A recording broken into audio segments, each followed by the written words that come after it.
Were you the child of a rich king? By the way, my British accent is whack. Your English is quite good. Did you go to like a special school? Your English is really good. I don't think you know it. I'm not sure. It's just like a rice mix with like peppers and tomatoes and stuff. Hey guys, you're welcome again to my channel. My name is Torera and I share DIY lifestyle videos that would hopefully inspire you to live a more authentic life, save money and all that good stuff. So stay with me, subscribe and become a part of this growing family. So today I'm going to be talking about 10 things I learned since moving to the UK. Now some of you might not know my background, but I moved to the UK exactly a year ago on the day that this video is going live. I moved here to be with my husband. Our 4-year long distance relationship had finally come to an end and I was going to be with him and hopefully start our happily ever after. So that's kind of the background, and I've been here for a year. I mean, experiencing a completely new city, living as a married woman in a new city was daunting for me. So I'm going to share some of the 10 most important things that I learned since moving here. The first thing I've learned is that London is a land of opportunity, but like any other place, like any other city, you have to make the opportunity. You have to find the people, you have to find the friends, you have to be intentional about finding these opportunities for yourself. In terms of jobs, for instance, it took me a while to get a job here. Like, it was just so difficult for no reason. First of all, my BRP was delayed. That's my biometric resident permit, the permit that allows me to live and work in the UK legally. So that was delayed because I had to do a change of name. Now, jobs passed me by. In fact, I was invited to a job interview. Not a job interview, an induction. And by the time I got to the induction, I thought I could get away with a photocopy of my BRP.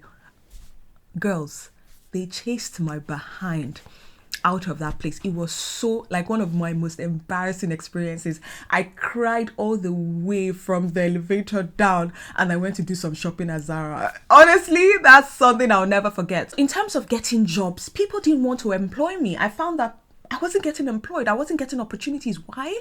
Because it was later through someone in my church that I realized that I had to have UK work experience. They didn't care whether you worked with an international organization or you worked one. As long as you were working in a foreign country, they're a bit biased. They want someone who has actual UK experience. And that was something I had to gain. And I had to go to these agencies and I had to do a lot of temp work. So in case you're thinking about moving here, consider going to agencies to do some temping to kind of figure out, if you're not sure what industry you want to get into, to kind of figure out what you want to do for yourself. The second one is how expensive the city is. I feel like when you cough, money just comes out. Like, you're just like, 20 quid is just coming out. Did I just say quid? Oh my God. Oh my God, that's so British. 20 pounds comes out. Like, you spend money like crazy. Everything is expensive. In fact, when I first moved, I used to do my calculation. This costs 5,000 naira. No, I'm not buying. After a while, me and my calculator, I dumped it to one side because this city is just so expensive. You pay so much money for everything. In fact, the time that I stopped converting was when I was coming from the airport, the day that I arrived, and we had to pay £90 for my taxi. I was like, okay, this city is expensive. Another thing about this city is that it forces you to be a minimalist. Have you seen how small the houses are? And these shoebox houses are so expensive. We live in the city. We live very close to the city. And we pay so much. Like, on the average, if you want to get a decent place in the city, you're looking at maybe 1,000 to 1,500 a month in terms of rent and bills. This city is expensive, and what you're paying for that amount is a shoebox home. So get ready to dump all your 500 pairs of shoes and 300 skirts. Get ready to dump them and find a place for them because there's just no space in the city. I had to learn real quick is that you're going to get judged for being an African from Africa. Oh my God. It's not bad enough that you're African, because they don't know that there's several countries in Africa, but that you're an African from Africa with an African accent. My sisters, oh my God. I learned the hard way that there are preconceived notions that come with the person that I am, an African from Africa with an African accent. They presume that you don't know anything. Sometimes they think that you're dumb. Sometimes they're like, oh, you speak such good English. How come? But you just came from Nigeria 3 months ago. How come your English is good? By the way, my British accent is whack. Were you the child of a rich king? Your English is quite good. Did you go to like a special school? Your English is really good. Get used to it. You're going to get judged for being African from Africa with an African accent. So get with the program, and eventually you're able to prove your worth and prove what you know and probably change the misconceptions. But I have to mention that not everyone is like that. There's some people that are super exposed, there's well-traveled, and in fact, they're just the best people to have in your circle. So it's not everyone that's like that, but you're going to come across people like that all the time. Now, this is another point that is related to the previous point that I mentioned, but work life is a whole other ball game.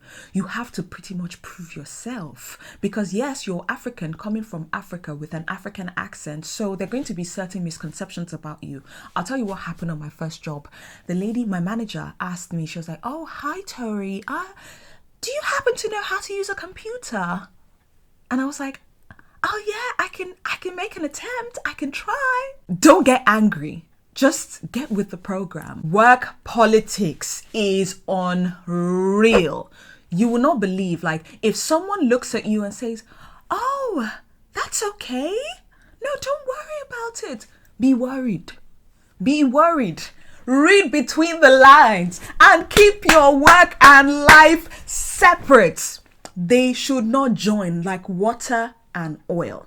Don't allow your work life and your personal life intermix, please. Like, work politics, work life here is so not real. Your colleagues are your colleagues, unless that colleague eventually grows to become a friend, which rarely happens, but some people are so sweet and wonderful and eventually can become your friends, but your work colleagues are not your friends.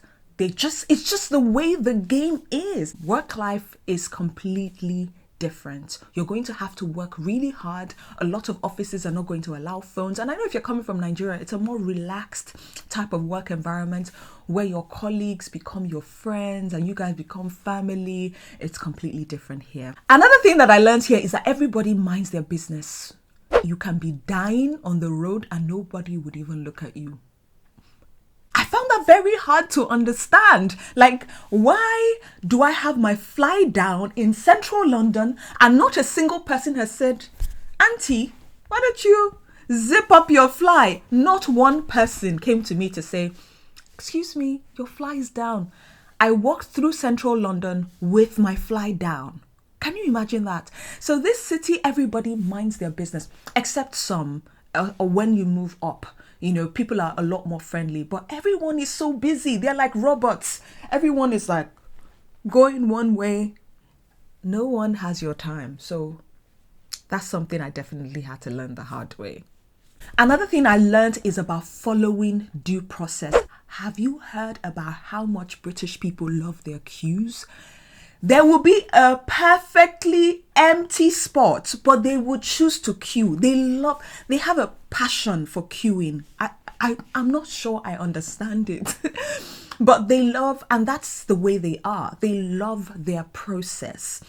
And even in terms of blogging, YouTubing, and all of this stuff, I had to learn the hard way that the way it worked for me in Nigeria is not the way it's going to work for me here. I realized that in Nigeria, you can pop up to a few blog posts, attend events, be friendly, go into the right circles. You will become successful. Why? Because people know you. It's about nepotism.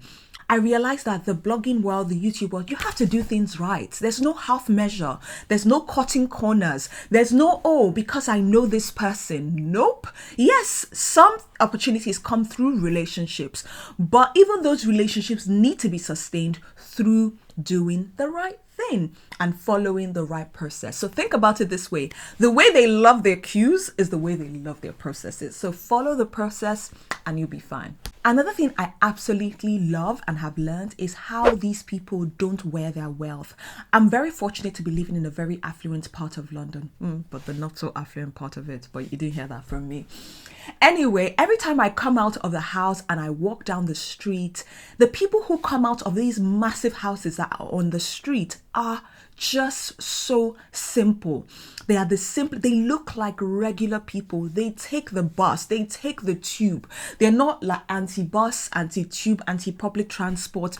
They are so humble. A lot of them, some of them, you would even talk to them and the humility that exudes from them is just beyond this world. People who really have money here don't make noise. And that's what I desire. And that's something that I've learned and I'm keeping close to my chest. It's not about showing off wealth. It's about using your wealth for good. Guys, I made the rookiest of the rookiest move when I first started working here. I took abacha to work. I don't know if you guys know abacha. Abacha is African salad which has palm oil, fish, stockfish, all the fishy and vegetably and cassava, everything together, and fermented oil bean seed in one mix. And I opened my lunch pack on my table at work. Oh my God, the embarrassment. The whole office erupted. Oh, what's that smelly thing? Oh, I'm getting sick. Everyone started bringing tissues to cover their nose. Oh my God, it smells like spoiled fish. Oh my God. One person went off, they were spitting, they were vomiting. I couldn't believe it, guys. My food! My abacha! Oh my God!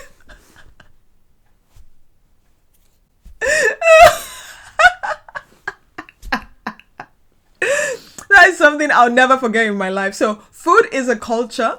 Remember when you're going to work, don't take fish, don't take mackerel, don't take smelly African food, don't take egusi, please just take plain jollof rice and chicken. And if they ask you what you're having, say, I don't think you'd know it. I'm not sure. It's just like a rice mix with like peppers and tomatoes and stuff. I'm not sure you'd really understand, but please don't take smelly food.